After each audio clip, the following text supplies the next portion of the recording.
السلام علیکم. میرا وعلیکم نام السلام. محمد جنید ہے اور میں بی ٹیک فائنل ایئر کا اسٹوڈنٹ ہوں. جی میرے کو سوال یہ کرنا ہے کہ قرآن اور حدیث سے شادی کے دن کے کھانے کا کوئی تصور نہیں ہے بولتے. جی جب ہم یہ کسی کے سامنے بات رکھتے تو لوگوں کا سوال یہ رہتا کہ ویسا بولتا ہو ولیمے میں بھی مت جاؤ، کیونکہ انہوں جوڑے کی رقم دہیج لیتے، حرام طریقوں سے انتظامات کرتے.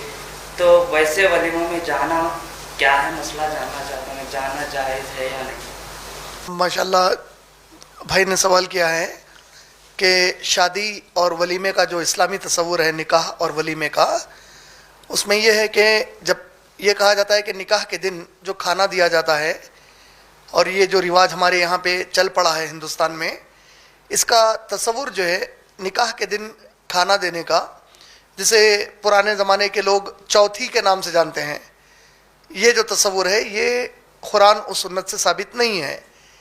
تو بعض لوگوں کا اس پر جواب یہ آتا ہے بھائی پھر ولیمے بھی بچ جائیے آپ، کیونکہ ولیمے کے دن جو ولیمہ دیا جا رہا وہ جوڑے کی رقم وغیرہ جو ہے لڑکی والوں سے لے کر دیا جا رہا ہے. تو ایسی صورت میں کیا کرنا چاہیے؟ دیکھیے یہ دو چیزیں بھی الگ الگ ہیں، جانا چاہیے یا ولیمے میں نہیں جانا چاہیے. تو آپ کے سوال میں دو الگ چیزیں ہیں.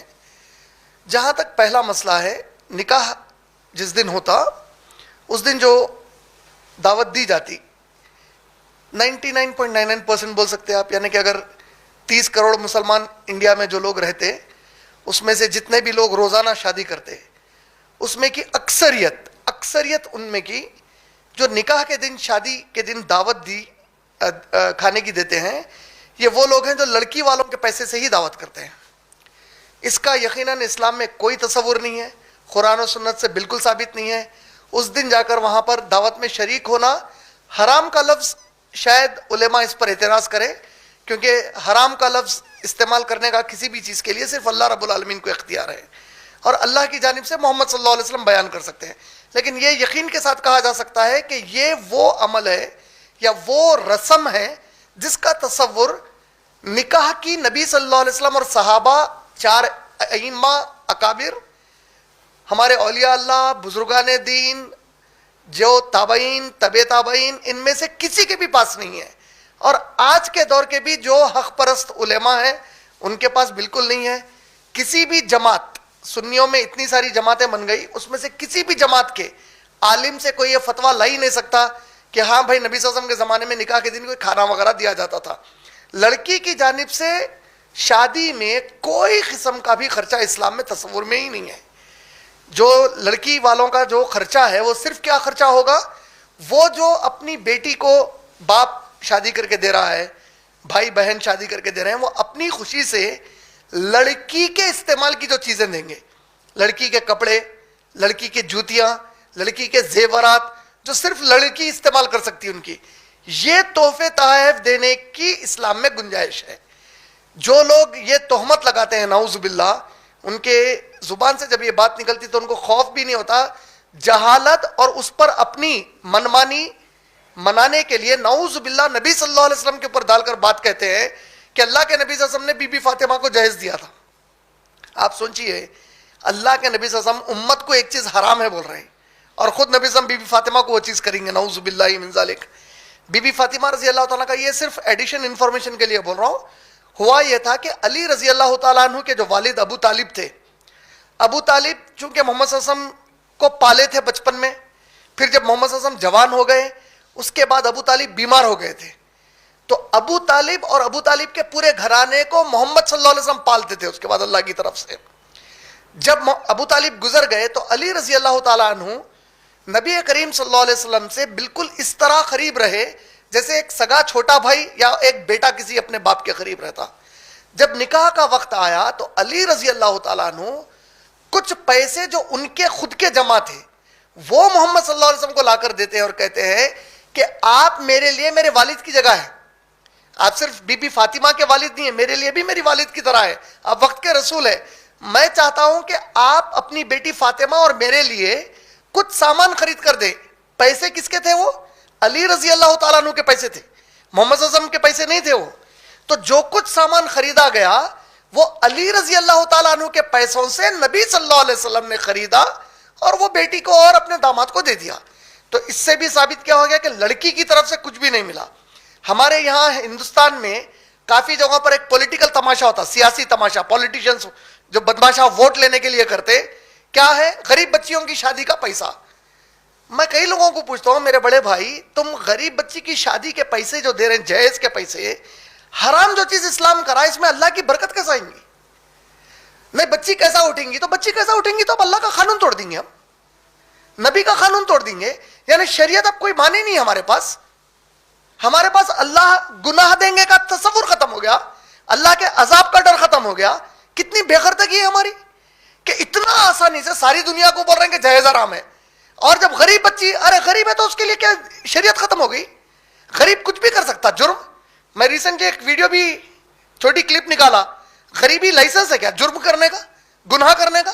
میں غریب ہوں زنا کر لوں گا, میں غریب ہوں شراب پی لوں گا, میں غریب ہوں 5 وقت کی نماز نہیں پڑھوں گا, میں غریب ہوں طہارت نہیں بناؤں گا, میں غریب ہوں گٹکے کھاؤں گا, میں غریب ہوں سیندی پیوں گا, میں غریب ہوں چوری کروں گا, میں غریب ہوں جہیز لوں گا یا جہیز دوں گا. یہ کون سا اسلام ہے؟ میں غریب ہوں سود کے اوپر کاروبار کروں گا. یہ کون سی غربت ہے؟ اللہ کے نبی صلی اللہ علیہ وسلم صحابہ سے تو زیادہ کوئی غریب رہ ہی نہیں سکتا. جس دور میں شروعات ہوئی اسلام کی, کتنے غریب تھے صحابہ اور محمد صلی اللہ علیہ وسلم. 2 پتھر باندھے نا محمد صلی اللہ علیہ وسلم اپنے پیٹ کے اوپر. اس سے بڑی غربت کیا ہوں گی؟ لیکن اللہ کی شریعت ٹوٹنے نہیں دیے. تو ہمارے یہاں جو رواج چل رہا, میں ان لوگوں کو ایک سجیشن دیا جو آپ لوگوں کو بھی دے رہا ہوں. میں میری زندگی میں آج تک کوئی بھی میرے پاس آ کے بولا غریب بچی کی شادی میں پیسے دو, 1 روپیہ نہیں دیا. میں میرے گھر میں بھی میری بیٹیوں کو بولا چاہے زندگی بھر بیٹھنا پڑے بٹھاؤں گا گھر کے اندر, لیکن 1 روپیہ تم لوگوں کو دے کے شادی نہیں کراؤں گا کہیں بھی. کون سا رواج لا رہے ہیں ہم لوگ ہمارے پاس؟ جو حلال ہے اس کو حرام کرے, جو حرام ہے اس کو حلال کر رہے ہیں ہم لوگ. سمجھ رہے نا آپ؟ تو یہی چیز جو آپ غریب بچی کو دے رہے ہیں, بجائے غریب بچی کو وہ پورا سامان دینے کے جس سے اس کی شادی ہو رہی, اس کو وہ تحفے میں دے دے تو پورا حلال ہو گیا. اس کو پیسے دے کے بولے مہر ادا کر دے, کتنا بڑا کام ہو گیا, اب سنت ادا ہو گئی. جو پیسہ تم غریب بچی کو دے رہے ہیں وہی پیسہ اس کے ہونے والے شوہر کو تحفے میں دے سکتے نا. دیکھے بھائی جس سے تو شادی کر رہا چل اس کا مہر ادا کر دے, تو ولیمہ کر, اچھا لے یہ پیسے لے ولیمے کے لیے, بستر وغیرہ چل ہم تیرے کو تحفے میں دے رہے, تو اپنی بیوی کو لانے کے پہلے تو جمع کر کے لایا جیسا رہنے دے. اس کی غیرت بھی بچ گئی, ایک مسلمان بھائی کی ہمارے, اس کی مدد بھی ہو گئی, اور جو آپ کر رہے ہیں وہ حلال ہو گیا. بچی کو دیے, اب تو ٹھہرو قیامت کے دن کیوں دیا تھا جبکہ اللہ کے نبی صلی اللہ علیہ وسلم حرام بولے اس کو. سمجھ رہے نا؟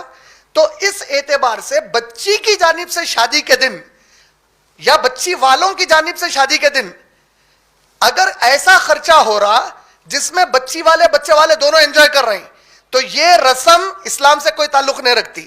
آپ دیکھیے پوری قرآن اور حدیث میں ہم نماز پڑھتے, روزے رکھتے, ہر چیز کرتے, یہ نبی صلی اللہ علیہ وسلم کی سنتوں میں سے ہی ہے. نبی صلی اللہ علیہ وسلم نکاح کے بارے میں خاص طور پہ بولے, جو خطبہ نکاح میں پڑھا جاتا, ان نکاح من سنتی, نکاح میری سنت ہے. تو جو نبی کے طریقے سے نہیں کرا تو انہیں نبی کی سنت فالو ہی کیوں کر رہا؟ مثال کے طور پہ میں نماز ٹھہر کے پڑھنا ہے, میں اوندھے لیٹ کے پڑھ رہا ہوں, نماز ہوتی میری؟ یہ نبی کا طریقہ ہے نماز کا. روزہ میرے کو سحری سے افطار تک رکھنا ہے, میں افطار سے سحری تک رکھ رہا ہوں, ہوا میرا روزہ؟ نبی کا طریقہ ہے؟ نہیں ہے. نکاح من سنتی, میری سنت ہے نکاح. تو اگر نبی کے طریقے سے نکاح نہیں کرا تو نبی کے طریقے کے علاوہ کرا. اب اس میں باوا نہیں, میں میری خوشی سے دے رہا ہوں. تیری خوشی کی 2 کوڑی کی اہمیت ہے اسلام میں.